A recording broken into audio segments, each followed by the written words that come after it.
Yes, we're here. We are back from a couple days. I don't really know if I can call it vacation because it's always a little bit of a working vacation. So we played a little trick'em dickum on Fish at Six. Everything wasn't exactly live, but it was still lively. You got to give it that. And we appreciate you guys hanging with us as you always do. I think we've got the chat set up alongside here. I look forward to, boy, I hope we do. If we don't test, then I'm going to have to call my wife again. And is that embarrassing? Yes, it is embarrassing. There, I put mine up. If you can jump in and say hello, hello, hello, you can hear me and everything's fine. That would be helpful as always.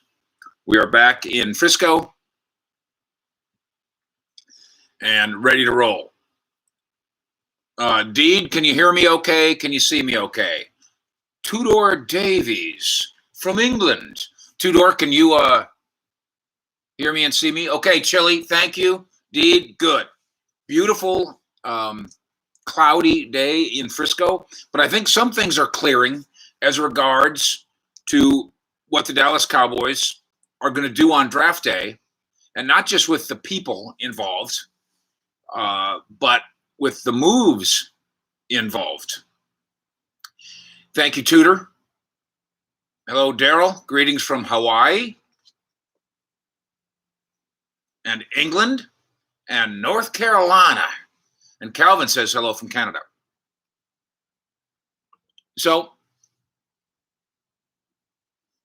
if you look back at the Jerry Jones era, 68 draft time trades, 68 in 30 plus years. That means on average, obviously, there's 2 trades a year. Draft day, draft time trades that the Cowboys make on average. I think one year they made 8. Move here, move there, move up, move down.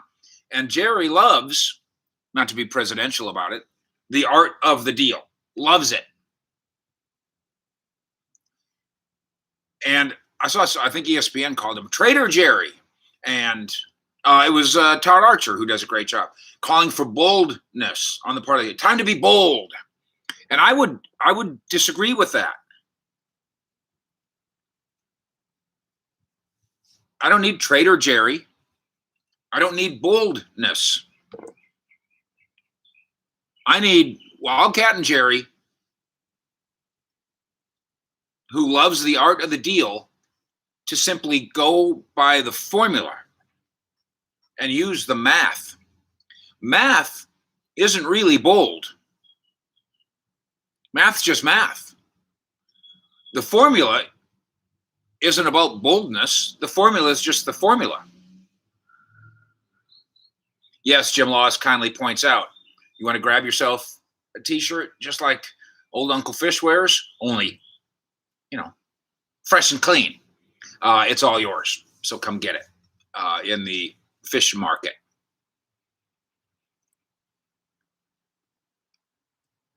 Santi Cavario asks the question, and this is the question of the night that we'll discuss here.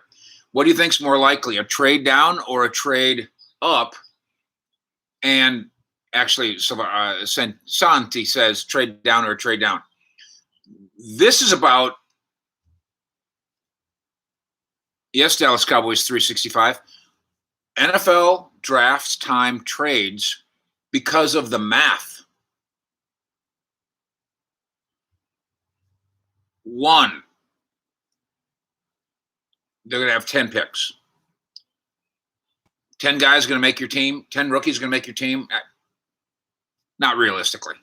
That's not realistic. So why don't you pinpoint a smaller number who will? Now, that's fewer darts, fewer rolls of the dice, but it's added value, better quality instead of the quantity. Kirk says don't trade at all. Kirk, hear me out, though. I don't have room for a bunch of quarters in my pocket. What if I trade 4 quarters for $1? The value is the same, right? But the dollar is better quality than one of the quarters. So you're sitting there, and by the way, these aren't extra picks. Don't call them. That's also a wrong term. There's no such thing as extra. You work and you put in overtime, and the boss says, "Hey, good job, Marcus B. You got 2 hours of overtime." Do you go home to your wife and say, "Woo, we got extra money"? No, you just go home and say, I made more money. There is no extra. We're still buying bread and milk and diapers and saving for a vacation. So comp picks aren't extra. They're just more. Extra suggests that, hey, let's throw them into the wind. They don't matter. No, they do matter. And if you're smart, you package them. Apex, you're not wrong when you say I'd rather get more shots at a goal. You're not wrong. And there is no wrong here. It's just a prediction. I tell this to scouts and they laugh at me and hate me. Kirk wants to know, how do I become a premium member? Kirk, Jim Laws will show you exactly where to go. And it's real simple. Go into the community room, I believe. Jim, you'll show that we're going to get a bunch of these tonight. How do I get into that premium community? I want to get in there and have some fun. I want to get some stuff first. I want to see some goof ups. Maybe I'll even win some junk. So we'll keep you informed there. Thank you, Jim, and thanks for the question. So, yeah, I will say to scouts, hey, it's a dart throw anyway. Oh, no, it's way more scientific than it. Okay, it's a scientific dart throw. So I get it. If I could scatter shoot. But what if you could take all those scatter shots and put them into one hand grenade? Or take 10 scatter shots and put them into 9 hand grenades? See, we're not talking about taking all your picks. We're not talking about doing a Ricky Williams. I'm going to remind myself to get to Aldon Smith tonight. We broke that story, as you know, about 3 weeks ago. We sat on a piece of it that we can now reveal tonight. And I'll do that. So I will get to Aldon Smith and his Seattle situation. So, yeah, more darts are fine. But what if you could wrap all the darts together and make them into a missile? And it's that kind of thinking that has me saying, no, not crazy risks, strategic packaging of picks. Idea number one. This is one that we've discussed before. And I think it's really important to clarify regarding Kyle Pitts, how you're going to have to get him if you want him. You are not getting him at 10. You are not. I've already told you, I don't think Atlanta's going to let him go by 4. I don't think Cincinnati will let him go by 5. And now we're being told 6, 7, 8. They're not getting by there either. Rex says, Fish, my friends and family love my Fish Out shirt. Can I get it in the dry fit? That's a good idea. That's a really good idea, Rex. I'm going to mark that down too. Dry fit. Dry fit in the fish market. Which sounds weird unless you understand the context, huh? Okay, so idea number 1, trade picks number 10, 44, 75, and go up to 4 and get Kyle Pitts. You want him? That's what it's going to take. Something like that. You could say, I'll give you 10, 44 and a later pick, but I don't think you'll win the bidding. I don't think you'll win that bidding. Joseph says Atlanta hadn't moved out because they want the Georgia kid Fields. He is certainly on their list. They have a big decision to make in Atlanta, and it'll be the biggest decision of Fontenot and Smith, the new general manager and coach. I think Matt Ryan's under contract for he's 36.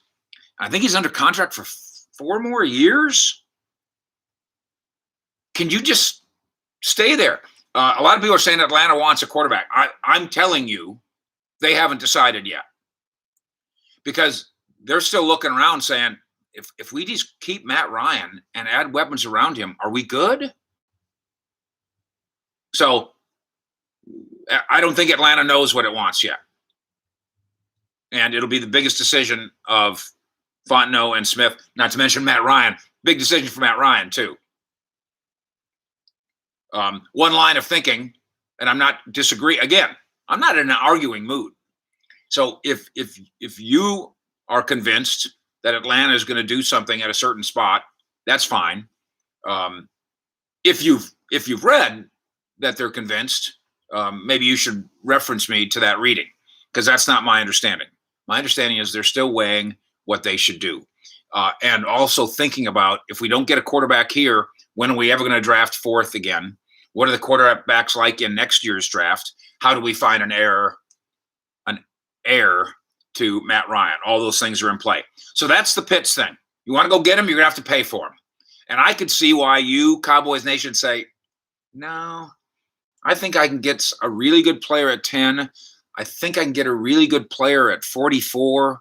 Maybe I'll take 2 really goods. Maybe that's good enough for me. Idea number 2, draft at 10. Distinct possibility that BAA, best available athlete player. Thank you, Big Mike, for the pitch in. Yeah, that is a lot. So Big Mike with a $10 pitch in says, just take the best corner. Okay. Kirk Morgan says he's just jumped into the fish in. Thank you, Kirk. I appreciate that. A little premium club. Okay. What if the Cowboys, as much as we all know that they have an affection for Patrick Surtain, what if Sewell of Oregon is higher on their board? What if Rashawn Slater, Northwestern, is higher on the board? What if the 2 tackles are rated higher by the Cowboys than any cornerback? Do you believe in BAA or not? Because if you do, if Sewell's sitting there and you like him clearly better, you think he's better than Surtain, then that's who you take. I say, but there's a but. We're packaging picks tonight. I'm going to go back and take 44 and 75. I'm going to try to move back up into the first round, mid-20s maybe, if Caleb Farley is still there. Now, will he still be there? Too early to tell. I've seen some mock drafts that have him going as high as 16. Obviously, if not for the back thing, he was a candidate at 10. He definitely was. I know he was. Exclusive. Here's what I'm told on the back thing. Number 1, as it relates to the Cowboys and elsewhere, medical people think it's okay. Not okay like, okay, then let's draft him at 10. Not that okay. Not awesome, but okay. His back thing's okay. It's not a red flag. Maybe it's a pink one. So he's got a medical, not 2 thumbs up, but a medical okay. And 2, the Cowboys have this knowledge, and the Cowboys have great trust in their medical people. So what if there's some teams that don't think that? Those teams can pass on him as we get to the 16th pick and the 20th pick. So now I've already drafted one of the tackles at 10, Sewell or Slater, because I had them higher on my Cowboy board. I'm saying the Cowboys, I bet you the Cowboys will have Sewell higher than they have any of the cornerbacks. That's my bet. You draft the tackle. You package 44 and 75, jump back up into the 20s, and draft Farley. Now, tell me you don't like that. When you say, I want more darts, tell me you don't like that one. You sure you don't like that one? Now I've just used 10, and I've traded my second and my third,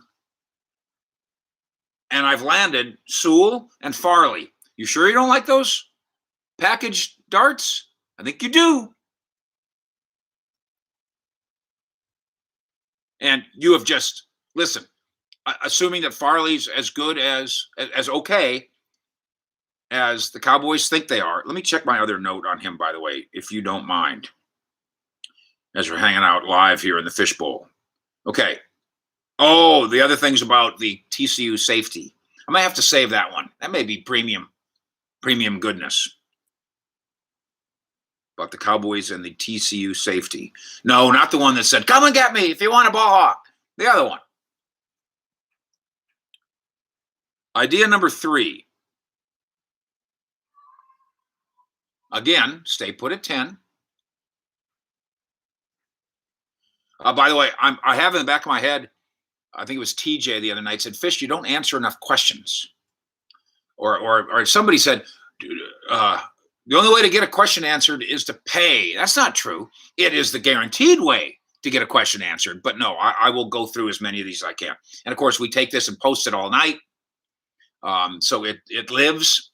By tomorrow morning, you'll probably see 7,000 to 14,000 Cowboys Nation members there. 26,000 of us strong now. Thank you for hitting that like button. That helps Cowboys Nation know what we're doing here. Thank you for hitting the bell. Then you know when we're doing it. And of course, Fish at 6 every weeknight is our ambitious attempt. We will be at the Star here in the next couple of days. Then we will also, of course, be at the Star all draft weekend. And inside the Star is the plan. Cowboys are putting on a party on the 29th, fan outdoor party at the Star. So hopefully the weather will cooperate, and I'll hang out there with you as well. And then we're all going down the street to the Maverick Bar, 1616 Hebron, 16 minutes from anywhere, including literally, I know what it is, probably 8 minutes from the Star. Idea number 3. Again, stay at 10. Take Patrick's 10. Fine. There's no problem there, right? Then package 44 and 75. Do that jump in to the back end of the first round, start of the second round. And who's there? You pick your guy. Christian Barmore, package 44 and 75 to go up at the end of the first round and get him. Now you got 2 Alabama guys. Can't go wrong with 2 Alabama guys. Brandon R. pitches in $5 and says, if Dallas trades back up into the first round, it's to go get Zaven Collins. I'm not saying that the Cowboys don't like Zaven Collins, Tulsa linebacker. I'm saying I've never been under the impression that they liked him at 10. The attachment in some mock drafts to him at 10 that does not make sense to me. I am a little scared. Tell me if you are too. He's the next Brian Urlacher. We take I don't know about white guy, but we take every tall, rangy linebacker and we say that he's Brian Urlacher. Smithman 22 pitches in $5 into the hat. Super Bowl winners the last few years have had a franchise quarterback and great tight end. I guess we'd have to pull out the list. The Super Bowl entrants the last 2 years have been the same team in Kansas City, and they have a great quarterback and a great tight end. So you're right there. Tom Brady remains a franchise quarterback, although what a unique example of one, Smith fan. So that's an aberration. And then Gronk came out of retirement. So I don't know. I don't know that I buy your thesis that to win the Super Bowl, you have to have a franchise quarterback. That part makes sense. And a great tight end. I don't know that I buy that thesis. I would also add this. If you have a great quarterback there's a good chance he makes your tight end look even better. I don't know that this year that Gronk was a great tight end, was he? But he was productive in important spots, and he had his quarterback.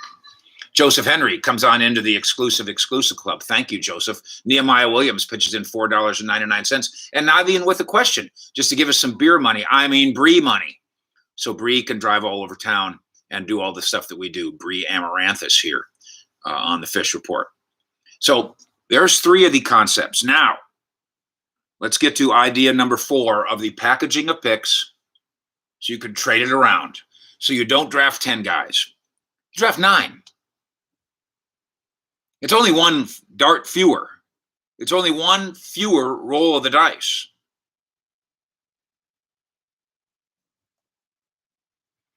B. Rich has a hot opinion. No, I don't like Farley at all. Okay. Did you like him before the back? Because Cowboys did. They liked him as well as any of the other 2 guys. He's primed to bust hard. I don't know how we know that, with all due respect. Fewer picks in the top 100 is wholly opposite of effective. Just to play devil's advocate, why do we always do that with it? Why do we make it 100? Why is it 100? What if there's a drop-off in players at 120 or 93?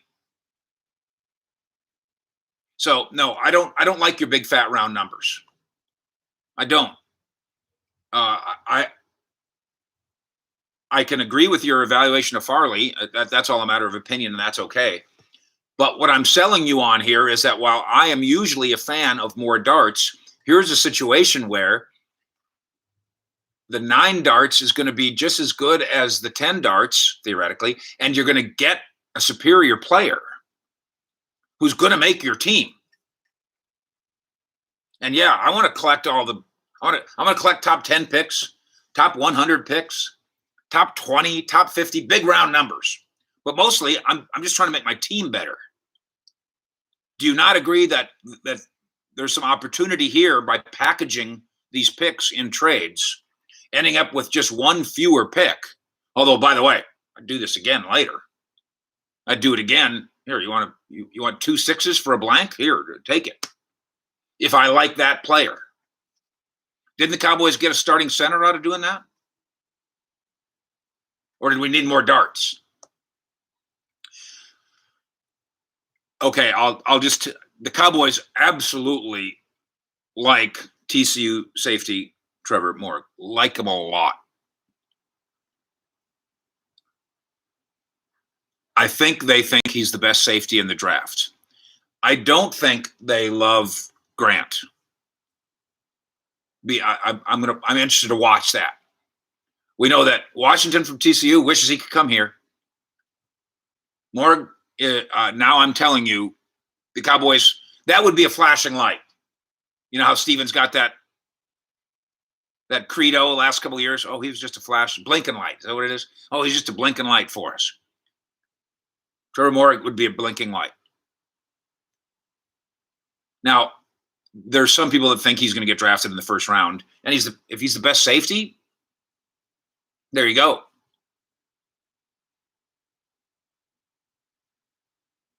If he's there at 44, I think the Cowboys would snap him up. But I don't think it doesn't look that way. Do the Cowboys break a habit of their usual devaluation of the safety position by swapping 44 plus 99 to move up in the second round and get him?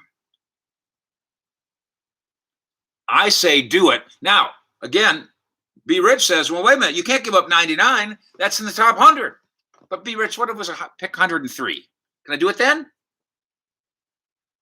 And I walk away. By the way, I keep one of my third round picks, but I walk away with 1 fewer player.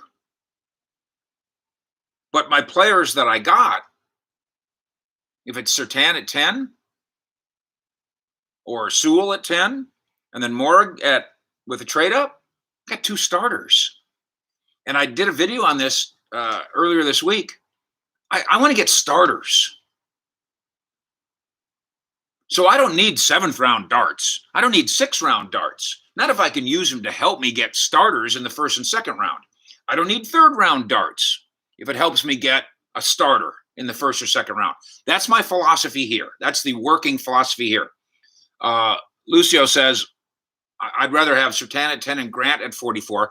That's cool. I'm suggesting to you, I don't think the Cowboys love Grant at 44. Dallas wonders, Fish, if you take Surtain at 10 and Farley's available at 44, do you select him at 44? I had that very conversation this morning with somebody, and they were leaning against it, and I'm like, best available. You believe in it or not? Maybe that's a gray area. We just took a cornerback last year in the 2nd round. He's going to be with us for a long time. Now we just invested another 1st-round pick. Okay, now we got our 2 starting cornerbacks. Yes, you need 3 to really get by. I've got Anthony Brown, friend of the show, signed last year to a contract. We kept Jordan Lewis for a reason. I could see the Cowboys saying, "No, we got a cornerback here. Let's go help something."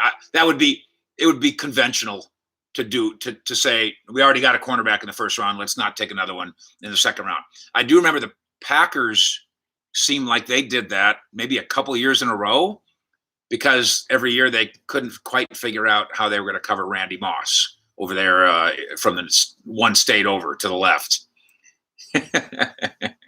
But conventionally, no, teams would not do that. Thank you, Smith fan, for that question. Very helpful. Daryl wants to know about Gerald McCoy. We are now to the point where a lot of these guys are being told, hey, we like you. We're going to get with you after the draft. So a team's going to look at it and say, okay, what did we draft the next Gerald McCoy? Well, then let's not sign this one. Did we draft the next Richard Sherman? Well, that's fine. Let's not draft this one. The next Casey Hayward? Then let's not sign this one. Joe La Vergara. Thank you from upstate New York. The straight dope from Fish. Thank you.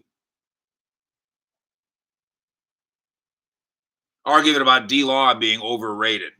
Not overrated. Highly paid. He's very productive football, very good, productive football player. Tank. Brandon R. says, Surtain at 10, then trade back up ahead of Baltimore for Morig. That fits our plan here. That could be done. Travis Smitty pitches in a couple bucks. Thanks, Smitty. What would Dallas get for Michael Gallup if they use him for a trade up? What would that trade look like? This is the toughest thing to do. You saw our video on the trade value chart, by the way. I hope you did. I believe it was the Monday Fish at 6. I did have one commenter say, I thought you were going to tell the inside story about Jimmy and Jerry and the breakup. You know what? I will do that. But 50% of you will not like it because you will have never heard any such thing before. But I will do that. The Jimmy Jerry divorce and how it happened. I will do that. This one was clearly labeled the trade value chart and how it came to be. And I think I mentioned in that video, what you can't calculate in the trade value chart, in addition to heart and intelligence and chemistry and stuff like that, is what if we include a player in it? In the case of Michael Gallup, number one, the Cowboys look at him like, we get to have a really good player who's a starter, and we only have to pay him $2.4 million. So I know that other teams or fans are saying, hey, that other team would like Michael Gallup. He only costs $2 million. I know, but that's why the Cowboys like him. So the Cowboys don't view him as extra. They don't view him as surplus. The argument that you could make, however, is if what's your determination, Jerry, Stephen, Will, McCarthy, on next year with these three receivers. CeeDee Lamb's coming back and wearing number 88, by the way. As I tried to tell people, the players are having fun with their numbers. They're not changing. Not everybody's going to change their number. Nor, by the way, I don't know where this idea came from. You don't get to just get whatever number you want. Not in Dallas and not anywhere. The team gives you the number. You don't give them the order. So even if Zeke wanted to change from 21 to 15, he'd still have to ask. He couldn't order it. If Jalen is serious, and I still have no indication that he wasn't just funning, I want to switch from 54 to 9. He can't just go to the equipment staff and say, yeah, here's my old 54, give me a 9. Not even close is how that would work. And with CeeDee Lamb, hey, this 88's really been fun. I want 2. What's going to happen? And now CeeDee Lamb says, yeah, I love 2, but I'm an 88 now. Yeah, you're right. Because your owner and the other 3 members of the 88 club are telling you, you're 88 now, son. Like it and live up to it. So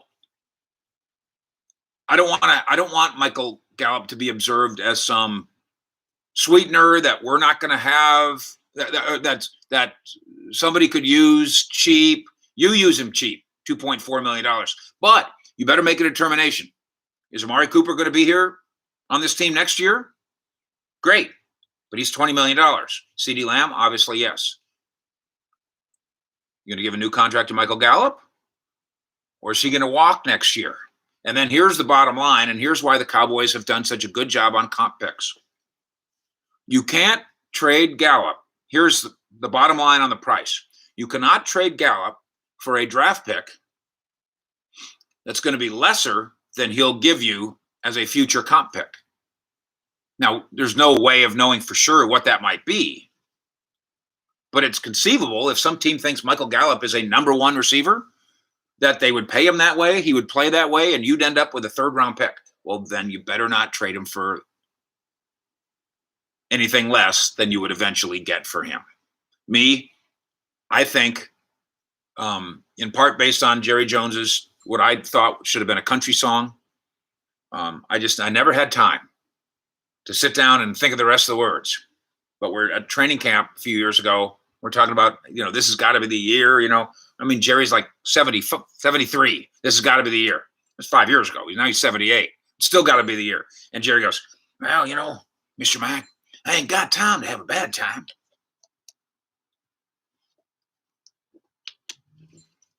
Which I just thought, that's a country song. I ain't got time to have a bad time, yeah. I just never got around to it.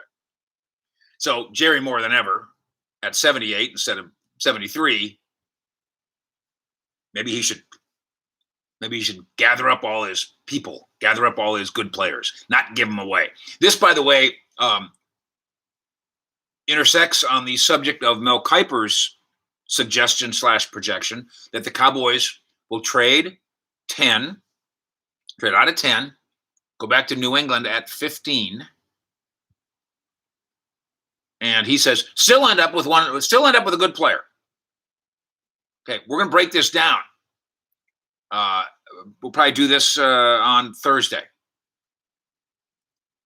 And Mel knows this. There's way more to it than that.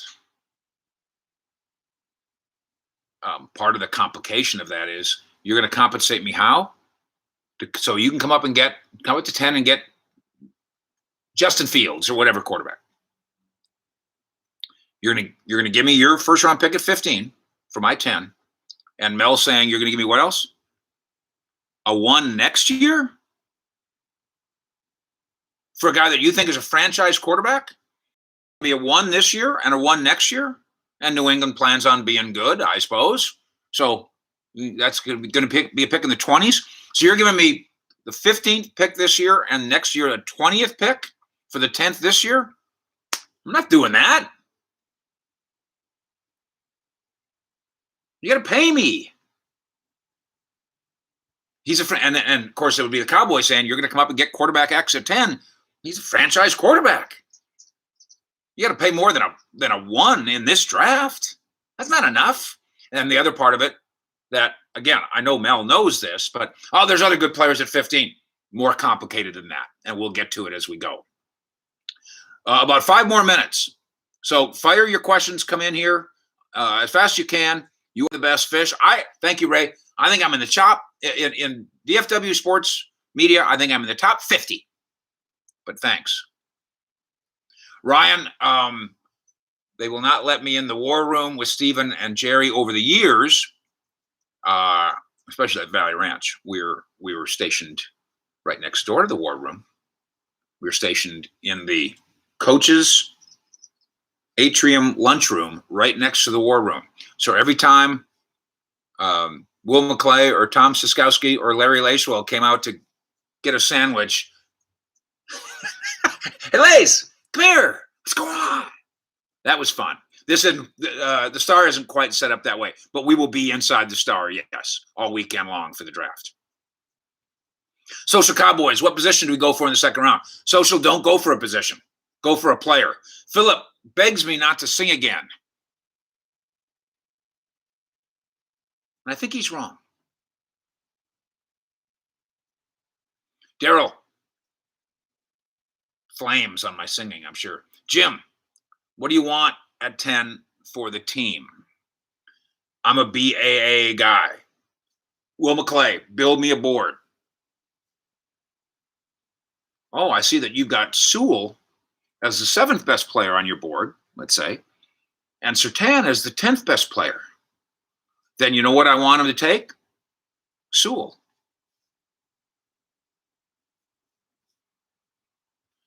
TJ, if we trade up to get Pitts, would we still have decent picks to get defensive help? No. You'd be giving up your first, your second, and you would argue, then you argue with him, your third, your fourth, your fifth. So no, your draft, not that you can't obviously draft somebody in the 6th round who could play, or the 3rd round or whatever, but no, you would be stripping down this draft for the generational offensive weapon. Rex, Fish, what do you hate more, First Fake or Fake Sports 1?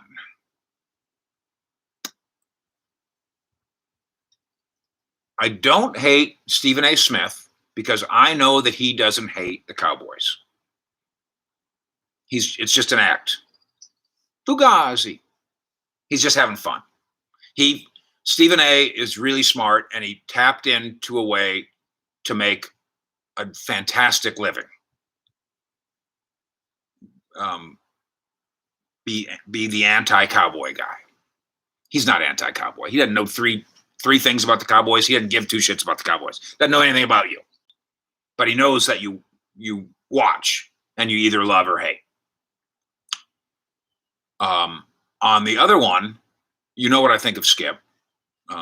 That video's got 180,000 views now.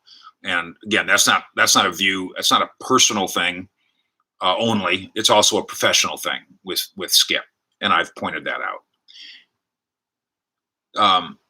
And I say that maybe I say this because I've been a guest on his show a few times. I think Colin Cowherd does a good job. I think he's provocative, but I also know that he's done some homework here. Skip doesn't do any homework. Stephen A. doesn't have time to do homework for all the things they asked him to be a fake expert on. Stephen doesn't know who the Cowboys center is.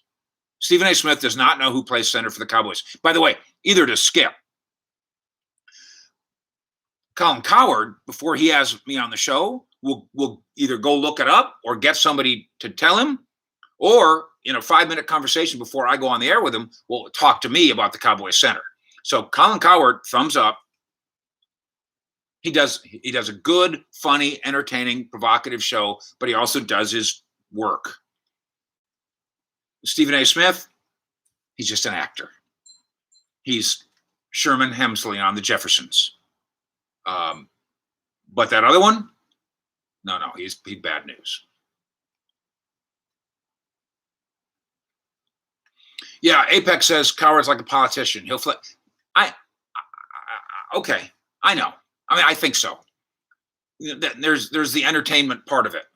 You know who's one of the funniest sports guys, not just in Dallas, but RJ Choppy on 105.3 The Fan. He just spits it out, and sometimes it's the exact opposite of what he was spitting out yesterday.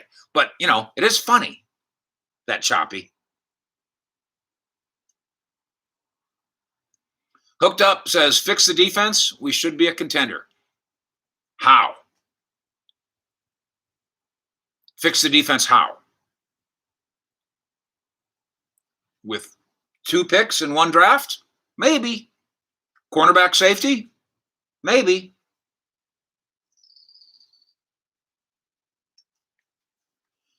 Niall says, would you rather have Surtain at 10 or Horn at 15? What else? Am I getting something? If I'm getting an extra first-round pick, I think the Cowboys view Horn and Surtain as being in the same bundle. Unfortunately, the extra first-round pick is next year.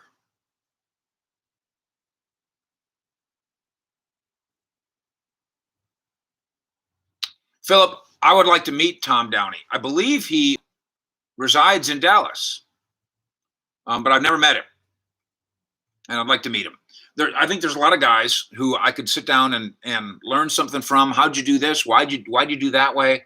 I disagree with this, disagree with that, and maybe they could learn something from me too. But by and large, as I've said you guys before, I think it's important to give credit where you get information. I mentioned earlier ESPN had a trade idea, and I mentioned Todd Archer's name. I think that's important. And I hope that they would give me the same courtesy. And so when somebody doesn't give me the same courtesy, it does bother me, not because my feelings are hurt, but because I don't think it's very professional. And I think maybe, especially some of the younger guys now, I don't think they do that to be dicks. I don't think that they know that that's how you're supposed to do it. So, we're really privileged with what we do with our coverage of the Cowboys, CowboysSI.com, DallasBasketball.com. We've got a whole bunch of kids, young guys, and they're all kids to me, but guys in their 20s and early 30s who are learning a craft, and I hope I'm helping them. And so, I'd love to sit down with some of the guys and have sat down with a bunch of guys and, maybe just offered my 2 cents. But my biggest 2 cents is when you're doing a show on the very topic that it's a story that I broke 2 days ago, you should say, as first reported by CowboysSI.com. That would be my only bone to pick with some of the people that you've mentioned here. Fred Boyd with $10 pitch in. Thanks, Fred. Don't trade up for Pitts.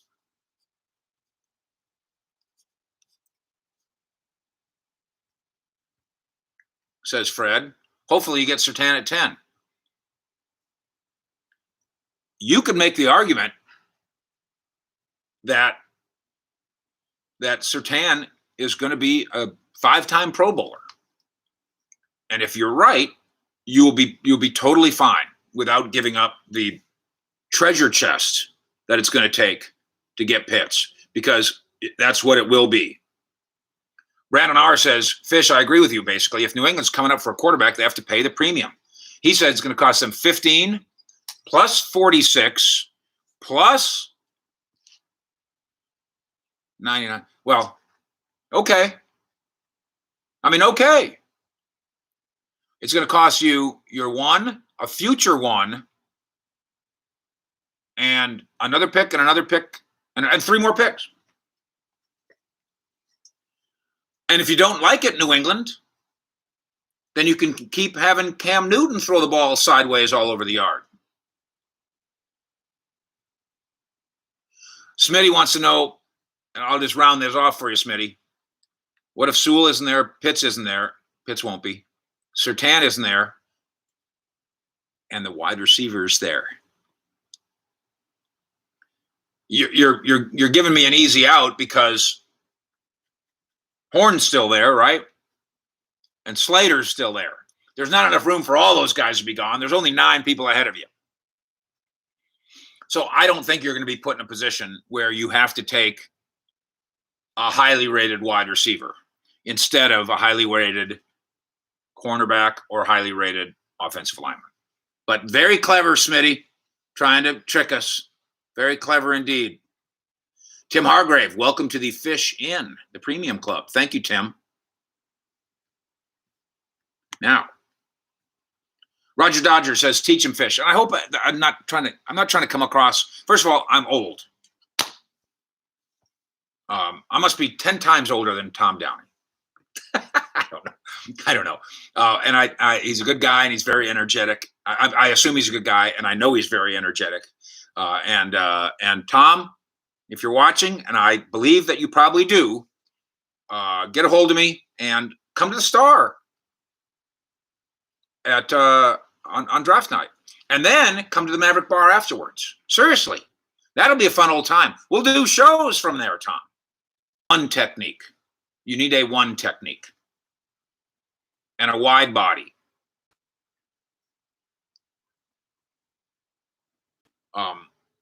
What they've done here in the past is one technique who was a little smallish in Antoine Woods. One technique whose real focus was 3 technique traits. Well, but that's not a one technique. They've said no to people like Snacks Harrison repeatedly. And that was mostly the previous regime. Now, you know, I hope this regime, I think there's something to be said for a gigantic body inside who doesn't get sacks. That's not what he's going to do. He's not a 3-down defensive tackle. He doesn't have position flex. Oh, position flex. He just stuffs the run. He occupies blockers. He takes on an extra guard because he is good enough to go do that. And then Tank Lawrence gets a sack. Can't that work?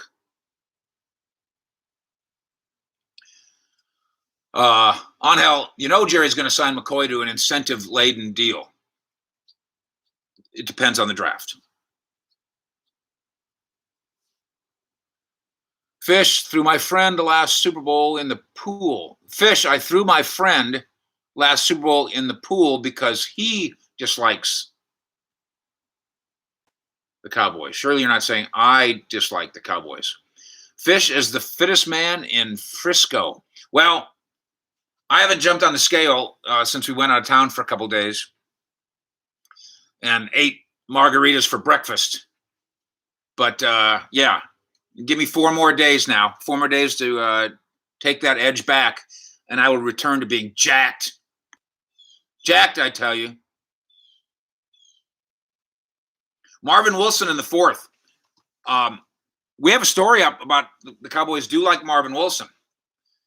And our story mentioned him as a 2nd-round prospect. And Cowboy Twitter media murdered me. And I'm like, I'm just a piano player.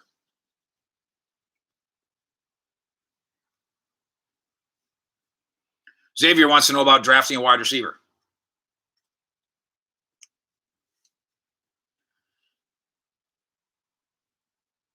BAA, but when tags are touching, that's when you can break the tie. And I'm going to break the tie away from a wide receiver.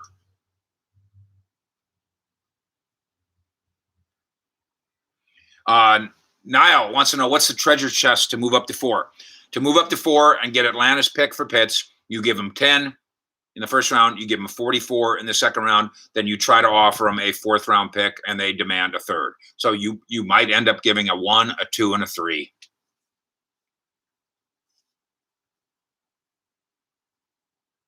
Roy, the chances of getting Pitts are minimal. He's not lasting till 10, not even close.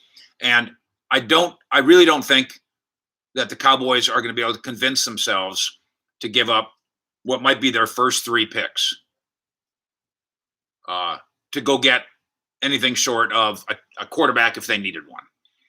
I don't think, and I think most teams get this, Pitts is not a tight end, just a player. Just a really good player. I don't care what position he is. And I think Atlanta's going to take him. And I think they'll reap the benefits of that for the next 10 years. And Matt Ryan will look just fine till the age of 40, throw into that group of guys. Now that Atlanta needs more help. And that's a part of the deal of drafting fourth.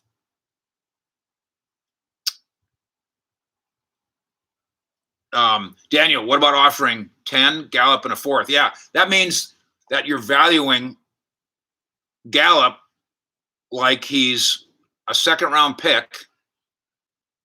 You're offering 10, Gallup, and a fourth. They might come back to you and say, Atlanta now, we don't want your fourth, we want your third. And Daniel, we don't really need a wide receiver. We have wide receivers. We have a fading great one. We have a coming great one, and we have Pitt. We're going to take Pitts. So I think you would get a no on that one. Avery's trying to teach me some lessons about Skip, and you're not wrong, but Avery, with all due respect, you don't have to tell me anything. There's nothing you can tell me about Skip that will make him look worse in my eyes, and there's no story that you know that not number one that I don't know, frankly, and that I haven't already talked about. But Avery, I'm glad that we're on the same team on this. That's for sure. Oh, Aldon Smith, thank you for reminding me. Hooked up. Okay. So on the week of the 24th of March, we broke the story that the Cowboys were not interested in bringing back Aldon Smith. About a week later, Mike McCarthy holds his press conference. Says, "Oh yeah, I haven't ruled anything out," but they had ruled things out. They ruled things out because Aldon Smith ran into some, behavioral issues, personal issues. These were issues that cropped up all the way back to last Thanksgiving, at which time the Cowboys decided this isn't going to work for us. All the way back to Thanksgiving. The fact that those issues popped up in the second half of the season could be tied directly to the fact that he got all those sacks in the first half of the season and not so much in the second. That's an educated guess. The Cowboys are not, at this time, planning on pursuing Aldon Smith, and they've told him that. They didn't tell him that the day that ESPN learned it. They told him that long before that.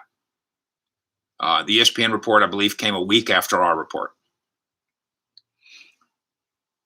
That same week, within 7 days of that same week of our report, I can tell you now, the Seattle Seahawks not only called Aldon Smith, they made him an offer, made him a contract offer. Wait, listen, come on up here. Things work out. Here's what we got for you. I don't think it was a break the bank. It might have been 2 years. The second year was probably escapable. Probably weren't very many promises made, but Seattle was interested. And Aldon Smith declined because he was dealing with his issues. He was probably wise to decline because he was dealing with his issues. Good for him at that time. Well, Seattle stayed in contact, remained interested, and then came all the reports today. Aldon Smith is going to visit with Seattle. So the ironic, twisty timing of this is he got a contract offer before he made his visit, although the two things are separate. And with Aldon, they're going to want to investigate not only, where his body's at and stuff. I bet you it's fantastic, but also where his head is. And Aldon, given his history, which is no secret, I presume will be frank with them about some of the things that he's struggling with. And I wish nothing but success for Aldon Smith. Football, where he'll have success, but then more importantly, when football's done. I want Aldon Smith to have success when football's done. And I think that's going to be a real challenge. Thank you for hanging out with us tonight. Thank you for subscribing. We'll do Fish at 6 every weekday until I can't stand it no more. And then if you hit that bell, you'll know that morning, noon, and night, we're here for you, and that bell will tell you when. Thank you for giving us the thumbs up tonight, and of course, subscribing as well to what we do here. If you want to know what's going on with the Cowboys, and you want to know it first, and you want to know it best, you know where to come. Fish out.